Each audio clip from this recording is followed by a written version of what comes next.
Hello mga ka-road trip. Today, nandito ako sa harap ng tinatawag nila na Bahay na Pula sa San Ildefonso, Bulacan.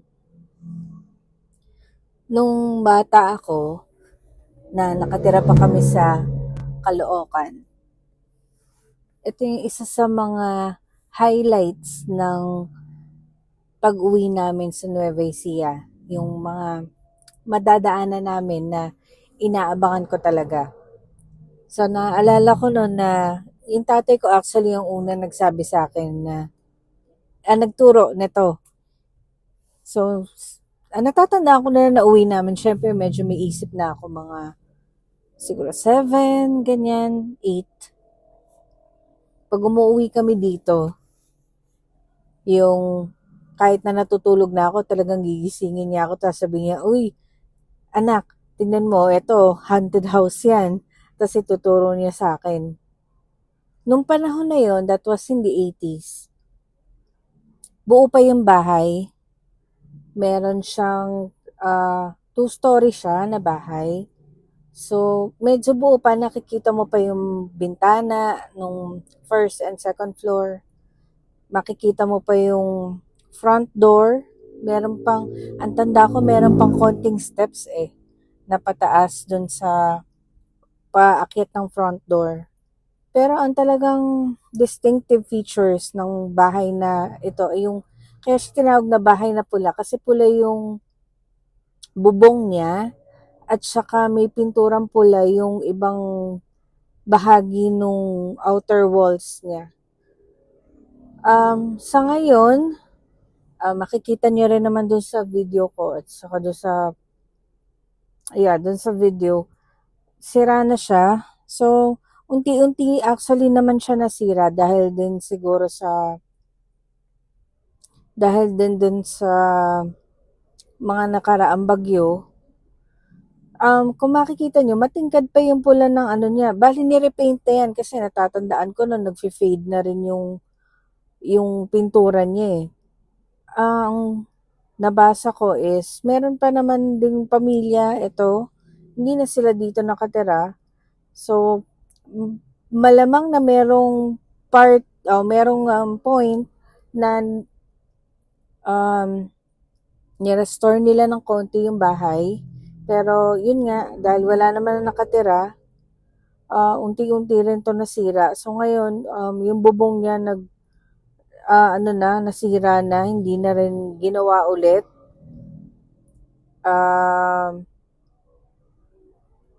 Ikwento ko lang ng konti nung bata ako. Yun nga, 80s. So, sabi ko, ito yung isa sa mga highlights ng pag-uwi namin na nakikita ko. Ano ba yung other highlights na makikita mo from Manila Manila, NLEX, and then Nueva Ecija? So, syempre, isa sa highlights yung, kung matatandaan nyo yung Marca Piña na malaking toyo somewhere in NLEX. So, yun talaga, inaabangan ko yun. Nung bata ako, iniisip ko rin, isa talaga siya malaking toyo.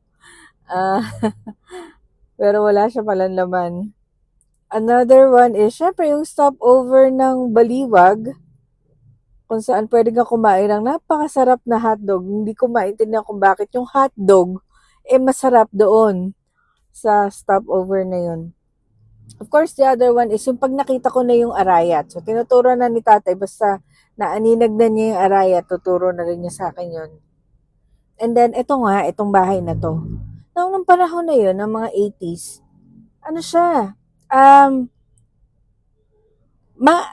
nakaset apart siya sa lahat sa ibang bahay kasi wala siyang katabing bahay nun. Medyo malayo-layo yung mga kasunuran niyang bahay. So talagang aabangan mo siya at saka nagsa-stand out siya. Ngayon, napapaligiran na siya ng mga bahay. Tapos, meron din nagtayo ng buko stand dito sa harap sa mismong gate. Papasok ng bahay. So, ayan, nagpaalam ako dyan kanina kung pwede kong picturean yung bahay. Pero ngayon hapon na kasi pauwi na ako, so wala na, naubos na yung buko. Sa harap nito, merong, ano to, parang gawa ng sticker shop. Ayan, sticker ng mga sasakyan siguro to. Tapos ano to mga wala pa siguro 1 kilometer ahead yung ano nila municipal tawag dito munisipyo ng San Ildefonso. So, daanan ko rin siya. Tapos ayun meron din mga tindahan ng container. Yes, yung mga plastic na container. So, marami. At saka ito, ang dami-dami na rin na dumadaan. Kaya, kung hindi mo siya pansinin pa rin siya na abandonadong bahay. Pero, lumago na rin kasi yung puno ng, ano bang puno to? Ipil-ipil? So, malalaki na rin. Kaya, medyo nakatago na siya. Yeah. Nakatago na siya. So, teka, picturean. Dapat, pamaya-maya, i-video ko rin siya. Para makita nyo yung, na hindi na siya actually madaling makita or mapansin kung nagda-drive ka unless alam mo na ito yun, tapos inaabangan mo yung naka-watch out ka na para madaanan siya. Nung bata ko, tinatanong ako kay tatay, bakit siya haunted house? Hindi rin naman masabi ni tatay nun kasi hindi rin, ewan ko kung alam niya yung story or hindi. Tapos sinasabi lang niya sa akin kasi may mumu daw. Pero, yun kasi yung hindi yun yung story, bakit siya naging haunted. Although, syempre, ang pagkakaalam natin, pag haunted house, ibig sabihin, walang tao doon. Or, yun nga, pwedeng abandonado siyang bahay. Medyo malaking, mga college na yata ako nung nabasa ko kung ano yung story nito. Hindi ko pa nga alam na bahay na pula yung tawag sa kanya. Basta ang tawag lang namin nila tatay dito is haunted house sa may Bulacan o San Ildefonso. Naalala ko rin na parang may nagsabi na pinagshootingan din siya. Hindi ko alam kung anong movie. So, ang nabasa ko, and madali mo na lang din makikita to sa Google. Pag ginugol mo yung bahay na pula. Apparently, itong bahay na to ay bahay Kastila siya na na style. Noon daw panahon ng Hapon, tinake over or ginawa siyang parang headquarters ng mga Hapon na malagi dito sa parte na to, sa San Ildefonso. Kasi malaki yung bahay tapos, yun daw may mga para to keep the Japanese entertained, nagdadala sila ng mga kababaihan dyan. Tapos, yun nga daw, nare-rape yung mga kababaihan na yun. Hindi ko lang matandaan kung ano rin siya, parang prison din o may pinatay ba. Malamang may namatay.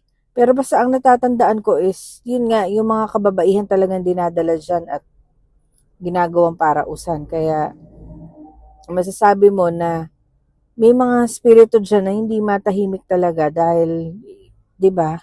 So yun nga, may masamang nangyari.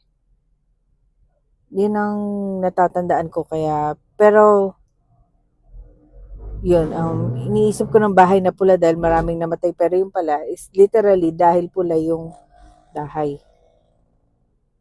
Ngayon, pag-usapan din natin yung ano ba yung mga natatandaan yung mga haunted house na malapit din sa inyo, no? At ako, hindi naman ako nagkaroon kasi ng experience na may malapit sa amin na pwede ko obserbahan or aside from ito nga, meron din kami nadadaanan sa bandang Gapan kasi Gapan is also yung 'di ba meron nga Little Vegan doon. Marami dong bahay na malalaki rin na Spanish style na yung iba ay abandonado na rin yata or kahit partially abandonado na, hindi na nare-renovate. Meron din naman na minsan tinitiran pa rin ng mga kaanak nila, may nakatira pa rin naman. Pero hindi na yung buong bahay ang ino-occupy kasi kung hindi rin kasi yan na-renovate, pwedeng hindi na matatag yung bahay, medyo delikado na ring tiran. So, minsan nakikita ko ibang bahay sa Gapan is nandun sa first floor lang yung nakatira, second floor hindi na masyadong tinitiran. Medyo mahal din kasi mag-renovate. I mean, gustuhin mo man na panatilihin yung bahay mo na maayos dahil for historical reason, at syempre dahil ano yun, pamana rin yun ng pamilya mo. Hindi naman na kasi ganun kamura magpagawa ngayon ng bahay. Tsaka ano kasi i-renovate mo man, hindi mo siya i-restore mo man, sorry. I-restore mo man siya, hindi mo siya mare-restore dun sa dati niyang anyo na yung materials niyan kasi hindi na available yung ganong klaseng kahoy. 'Di ba? Yung ganong klaseng style din ng wrought iron. Kung papasadya mo yun, mahal din naman yun. So, talagang mahirap din na mag-restore ng isang lumang bahay, gustuin mo man. So, ito, sayang lang din naman siya, no? So, yan, kinukwento ko. Meron din sa street ng Tinyo na meron din nung tinatawag din namin haunted house. 2-story rin siya. Kaya lang, eto nga, at least kahit paano may frame na natira yun. Kasi ano yun bato. Ito rin naman pala, no, sorry. Ang style ng bahay na pula ay may part siya na bato, may part siya na kahoy. Yun din ang tanda ko nung 80s is talagang ganyan yung style niya. Yung sinasabi ko sa Gapan, ganun din siya, partly bato, partly kahoy. Pero, giniba siya. Alam mo, ito yung style na to, yung parang siyang merong pa-spike. Hindi naman kasi Torian, pero may ganun siyang style. So, natira lang doon sa Gapan, dinemolish na siya. Possibly rin kasi, medyo abandonado na siya. Baka pinapasok ng mga bata baka naglalaro doon, so natatakot lang din sila na may madisgrasya pa. Tapos, syempre, sagutin mo yun kung sa property mo na disgrasya yung mga tao. So, pinagiba na lang. Nagtira lang sila doon ng isang part ng bahay. Yun nga, parang chimney. Hindi naman siya chimney dahil wala namang fireplace dito, no?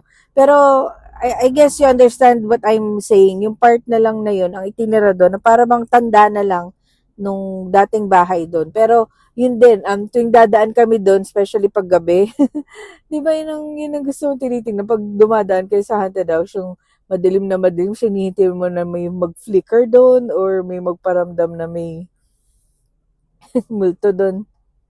Natatandaan ko rin, merong isang episode yung Magandang Gabi Bayan ni Noli De Castro na yung Semana Santa, ano ba to? Pang-undas na episode, yung nakakatakot. Ang natatandaan ko is isang episode dun is, yun nga, yung mga haunted houses sa Gapan yung feature nila.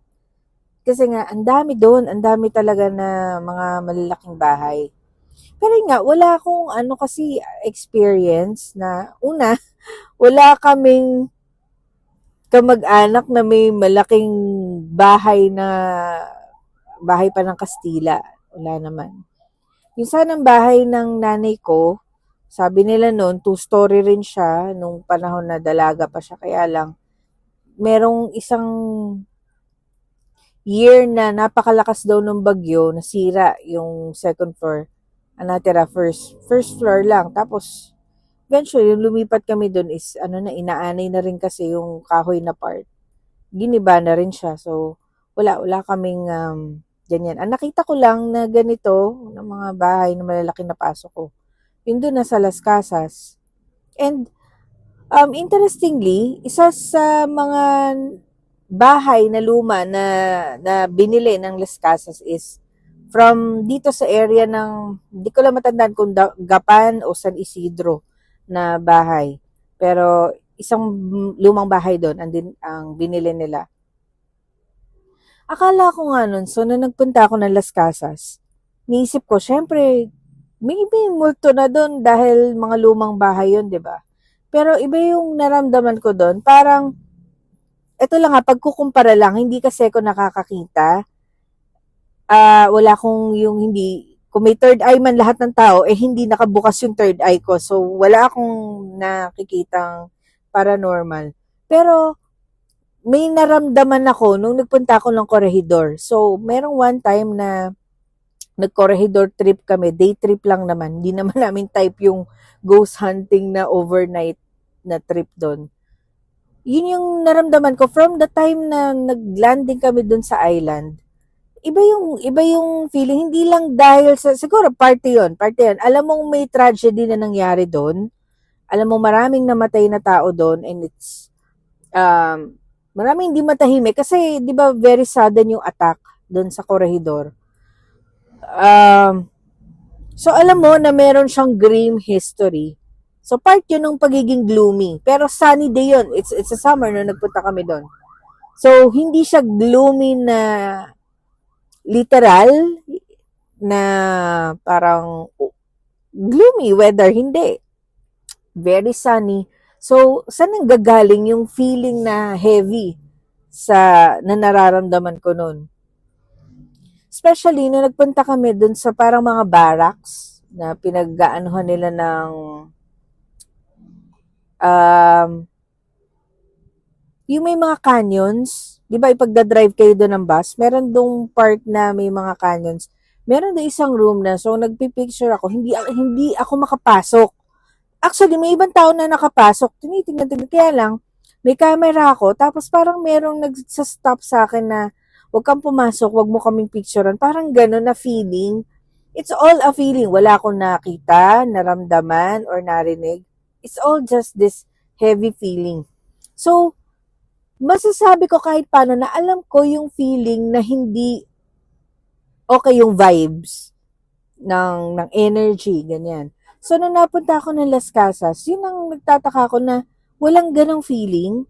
Di ba, meron din doon pa day tour na pupuntahan yung bawat loob ng bahay. Tapos merong nagkukwento ng kung anong history ng bahay na yun.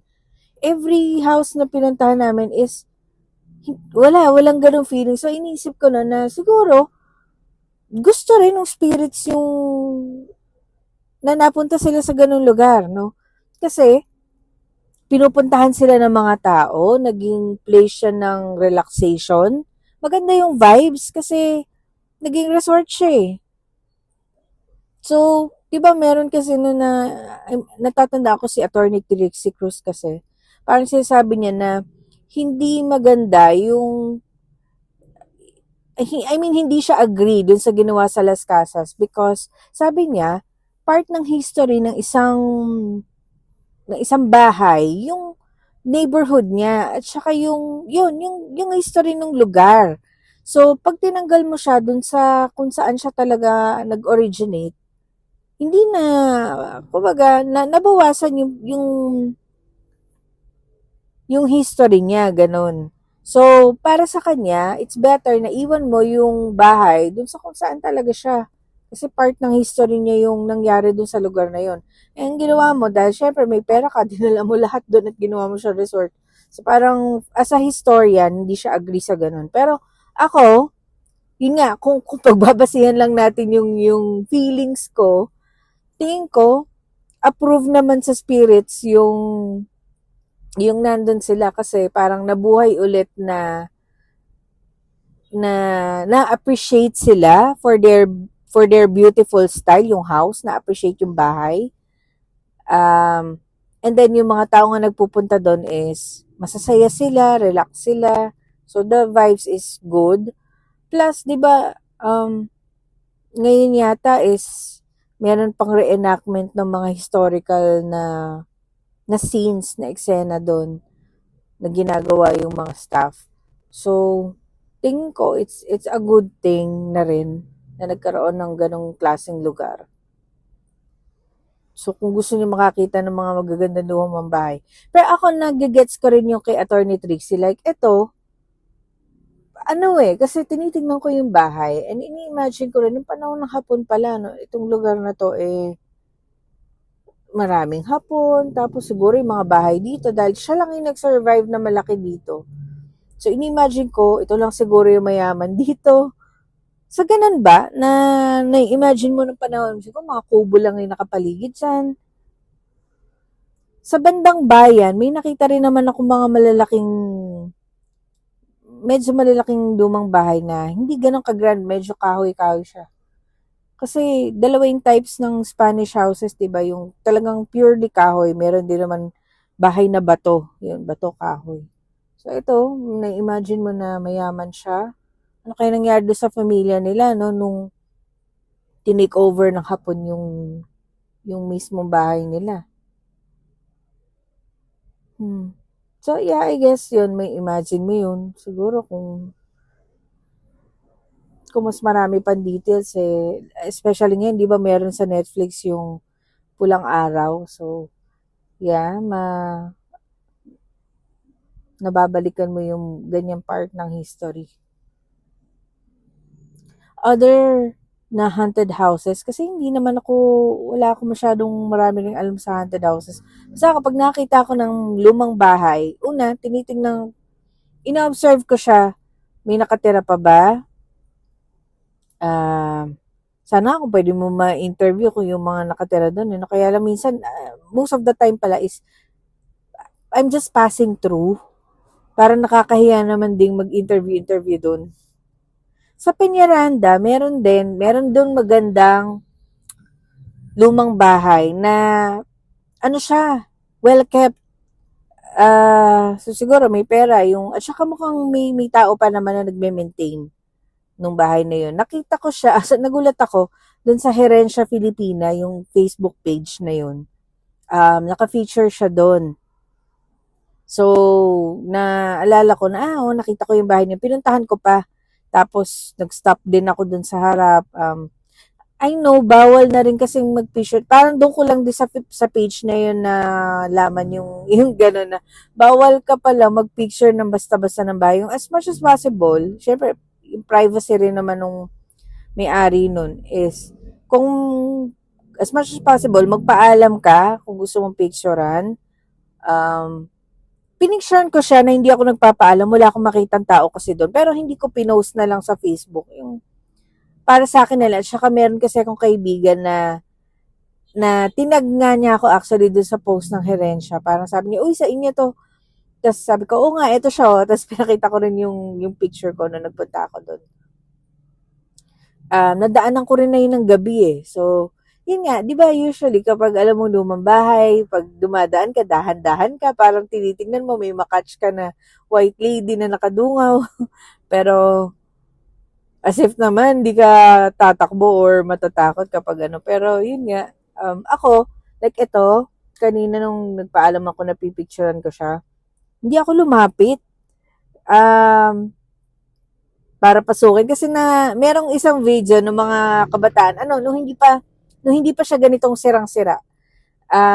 Nagkaroon din sila ng parang ghost hunting na dito. Lumapit sila, ganyan. Pero wala naman silang nakita. Parang it's more of a feeling lang din. Nagtitilian sila. Yan sila naramdaman. Hindi mo naman ako para mapalapit dyan at mapapasok, sa labas lang ako. Kasi syempre, takot din naman ako. Baka nga may maramdaman ako, may makita. Kaya lang, kasi parte to ng kabataan ko. Kaya talagang, yun nga, na ano lang din ako, yung attraction niya sa akin talaga. Actually, pangalawang punta ko na to before, huminto na rin ako dito, pinicturean ko na rin siya. Pero yun din, hindi ako lumapit. Baka sumama to. Baka may sumama dyan. Yun nga, parte lang talaga siya ng kabataan ko. Pag nadadaan ako, naalala ko talaga yung all the times na si tatay, kahit tulog ako talaga, gigisingin ako. O kaya kahit ako, yung bang, pag alam kong nasa Bulacan na, tanong ako lang, tatay, malapit na ba tayo sa haunted house? Tapos ang bilis lang din ng bus. Kumbaga, hindi mo rin nakita na masyado. Kaya lang kasi noon, ang natatandaan ko, meron nagme-maintain meron pa dito maliit na bahay na siguro doon nakatira yung caretaker. So, yung puno nun malago. So, makikita mo yung bahay in its entirety. Ma-appreciate mo siya ngayon kasi masyado na maano yung puno. Tsaka yun nga, kasi katabi, ang dami na niya katabi na bahay. Hindi na ganun ka distinctive. Tapos na ano ko lang din, ano, nung bata ako, tingin ko sa bahay niyan is napakalaki niya. Parang yung neighborhood din namin nun, yung bahay namin nun, di ba pag bata ka, ang tingin mo, ang laki-laki nung neighborhood. Nung bumalik ako ulit ng Caloocan, nung pinuntahan ko ulit yung bahay namin, sabi ko, ang liit lang pala na neighborhood, ang sikip. Especially, nagdo-double parking na. Sabi ko, paano nakakadaan dito yung mga sasakyan? Tsaka yung bahay namin, ang liit lang pala ng bahay namin, pero nung bata ka, lahat sa'yo malaki. So, ito rin nung nakikita ko, malaki siya, pero hindi siya ganong, hindi na siya mansyon na ang dating sa akin.